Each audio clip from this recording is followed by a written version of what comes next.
Hello student, this is Ankit Shukla for marks classes. एक बार फिर से मैं आपका वेलकम कर रहा हूँ ओरिएंटेशन लेक्चर के लेक्चर 2 में। लेक्चर 1 में आपको मैंने alphabet, coding, decoding, direction and blood relation के बारे में बताया था, कौन कौन से क्वेश्चन पूछे जाते हैं। आज हम डिस्कस करेंगे इनइक्वालिटी। इनइक्वालिटी बहुत इंपॉर्टेंट चैप्टर है। बैंकिंग में पहले बहुत पूछा था, अभी बहुत पूछा जा रहा है, लेकिन एसएससी में आजकल 2023 का एसएससी मेंस का एग्जाम में इसको 2 क्वेश्चन मैंने देखे थे। ठीक है, तो एसएससी बैंकिंग दोनों के लिए इंपॉर्टेंट है इनइक्वालिटी। इनइक्वालिटी में बहुत सारे कंसेप्ट होते हैं, बेसिक क्वेश्चंस होते हैं। आपको स्टेटमेंट होगा, उसके नीचे कंक्लूजन होगा, कंक्लूजन को स्टेटमेंट में चेक करना होगा राइट है या रॉन्ग। ठीक है, इसके बाद आइदर और कंडीशन भी होंगे, कुछ एक्सेप्शन भी होंगे। तो इनइक्वालिटी के बारे में ये आपको सीखना होगा। तो ये अगला चैप्टर ये होगा आपका इनइक्वालिटी। ठीक है, ये आपका 5th वाला था। ठीक, 5th। 6th होगा सिलोजिज्म, बहुत ही इंपॉर्टेंट चैप्टर, और कोई एग्जाम नहीं है इसमें ये चैप्टर पूछा जाए। सिलोजिज्म बहुत इंपॉर्टेंट है, इसमें भी आपको आइदर और कंडीशन देखने को मिलेंगे, ओनली अ फ्यू का कंसेप्ट, ओनली का कंसेप्ट, जनरल क्वेश्चंस देखने को मिलेंगे, बहुत ही एक्सेप्शन कंसेप्ट भी देखने को मिलेंगे, बहुत ही अच्छा क्वेश्चन। कोडेड सिलोजिज्म भी होता है, ठीक है, वो भी देखने को मिलेगा। रिवर्स सिलोजिज्म भी होता है, वो भी होता है। रिवर्स सिलोजिज्म, कोडेड सिलोजिज्म, ये मेंस का टॉपिक होता है। तो जो मैं बोल रहा हूँ, आज मैं लिख नहीं रहा हूँ बोर्ड पे, लेकिन ये जो मैं बोल रहा हूँ ये आप सुनकर आप उसको नोट कर सकते हैं। ठीक है, फिर से मैं रिवाइज कर देता हूँ। इनइक्वालिटी में आपको एक बेसिक क्वेश्चन देखने को मिलेगा, ठीक है, जनरल क्वेश्चन जो कि सिंगल स्टेटमेंट बेस होता है। फिर दूसरा पॉइंट होगा, उसमें स्टेटमेंट को 2 पार्ट में डिवाइड कर दिया जाएगा।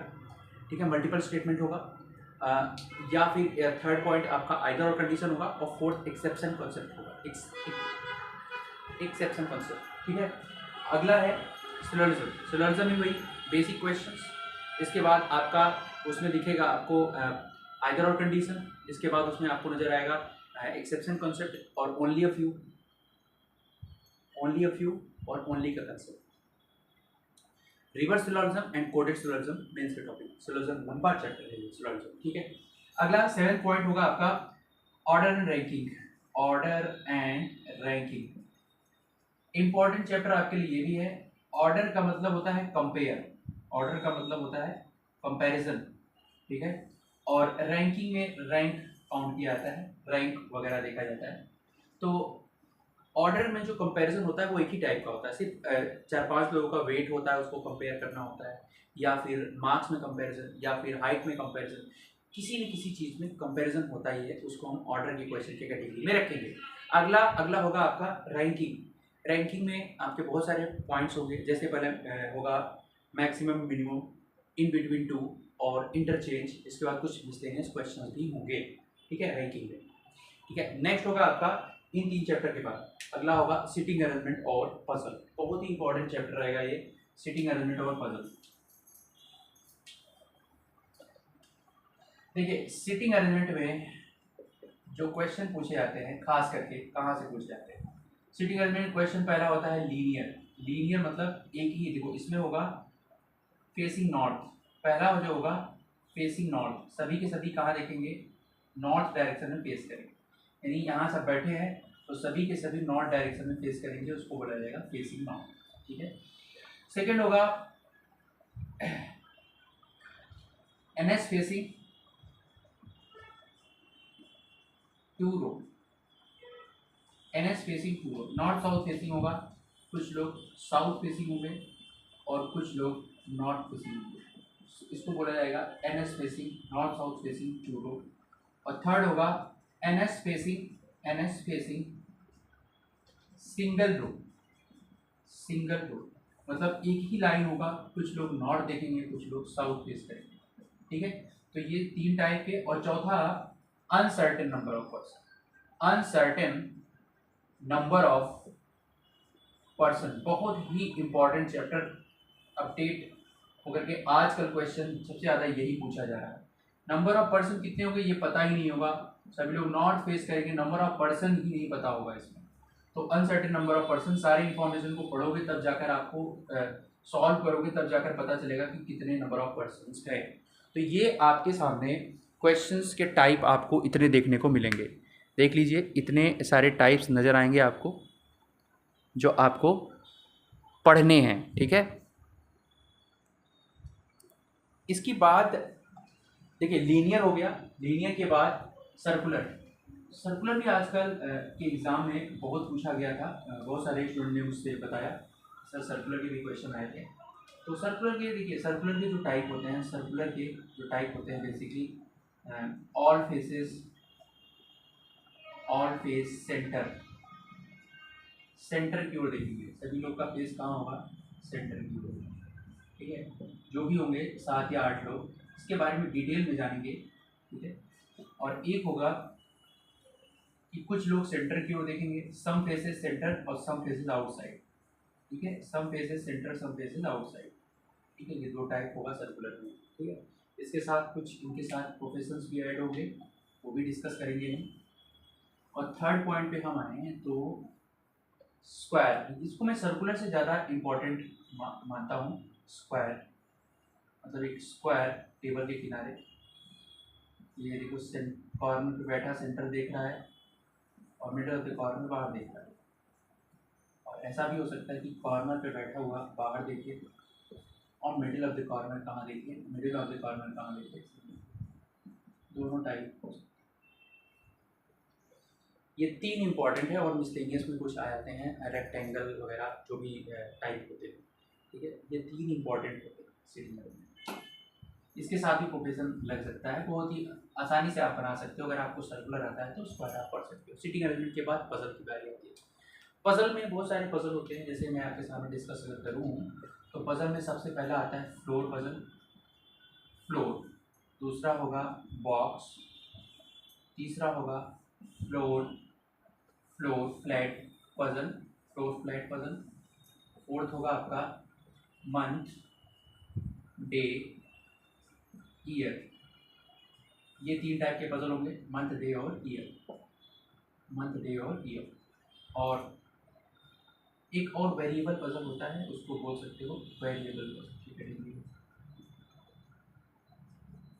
एक एक करके सब डिस्कस करेंगे। इंपॉर्टेंट कौन सा है? इंपॉर्टेंट ये है, ये है, ये है, ये सारे इंपॉर्टेंट है। ठीक है, मैं आपको बता दूँ कि एसएससी में क्वेश्चन इसके बहुत कम ही आते हैं। सिटिंग अरेंजमेंट आ जाता है, छोटा मोटा क्वेश्चन होता है। और बैंकिंग में सिटिंग अरेंजमेंट पजल इस बार आरआरबी में इतना आया है कि सिटिंग पजल आधा पूरे पेपर का, रीजनिंग का पूरा पेपर है तो उसका आधा सिटिंग पजल से है, तो आधे में सब है। ठीक है, इतना इम्पोर्टेंट है इसका। और मैं आपको बता दूं कि अगर ये पूरा स्टूडेंट का अगर मतलब इतने स्टूडेंट्स हैं तो इसमें से इतने ही लोग को सिटिंग अरेंजमेंट पजल पे पूरा कमांड है। तो आप इधर मत रहिए, जब आप इधर आ जाएंगे ना, इधर आ जाएंगे, इतने लोग को आता है, इतने लोग को नहीं आता। अगर आप इधर आ जाएंगे ना, इतने लोग से वैसे ही आगे हो जाएंगे। तो इस चैप्टर से काफ़ी लोग भागते हैं, इस चैप्टर पे ही कमांड करिए, आप बहुतों से आगे निकल जाओगे। ठीक है, नेक्स्ट।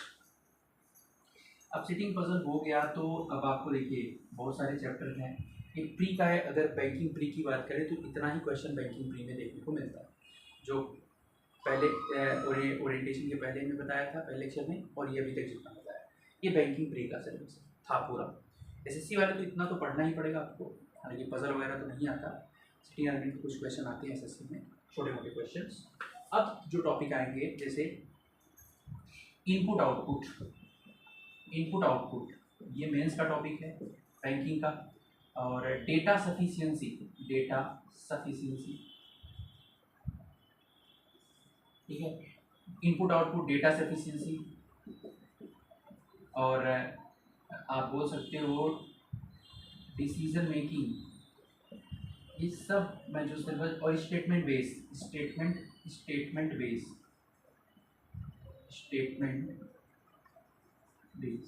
ये जो चैप्टर हैं, ये जो 4 चैप्टर हैं, ये बैंकिंग के मेंस में पूछे जाते हैं। उन सब के साथ जो पढ़ा है वो तो पूछे जाएंगे, उसमें से ये भी 4 चैप्टर रहने वाले हैं। और एसएससी की बात करें तो क्लॉक, कैलेंडर, और इसके बाद आपका एनालॉजी, क्लासिफिकेशन, एनालॉजी क्लासिफिकेशन, इसके बाद आपका वेन डायग्राम, और मैथमेटिकल ऑपरेशन।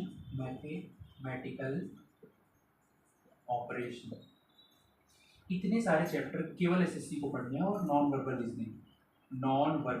रीजनिंग, इतना चैप्टर केवल एसएससी वालों को पढ़ना है। ठीक है, बहुत ही आसान। देखो बैंकिंग वालों को ये सब नहीं पढ़ना है, सिर्फ एसएससी को पढ़ना है। और बैंकिंग वालों को जो पहला पार्ट अभी इससे पहले जो मैंने बताया वो एसएससी बैंकिंग दोनों को पढ़ना है।